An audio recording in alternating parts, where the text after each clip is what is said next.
Once again, Impala.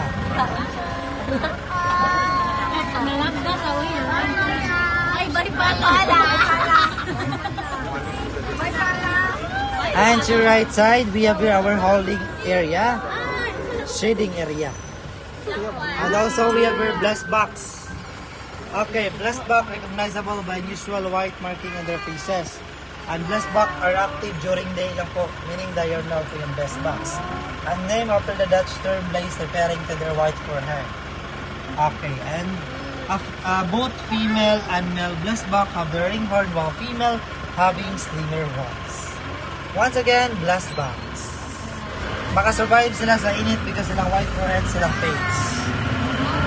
Belt and sunscreen is PF 100.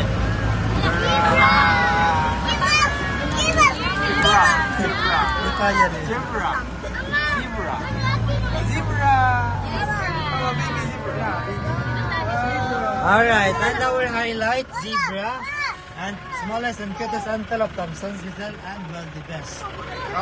Again, we have our wildebeest. Are you watching the movie The Lion King? Accidentally killed by King Mufasa. Alright. And also our smallest and cutest antelope, Thompson's gazelle. But despite of that, you can travel in a long distance. And also fast runner. You can run up to 80 kilometers per hour. Okay, are you watching the movie of Peppa Pig Kids? Yes. Okay, that was Madame Gazelle. Their horn are James back. Okay, Madame Gazelle, their horn can detect the rainfall from about 90 kilometers away. And the official logo of Qatar Airways. And they have a sharp hearing and eyesight. So meaning di sila malibak.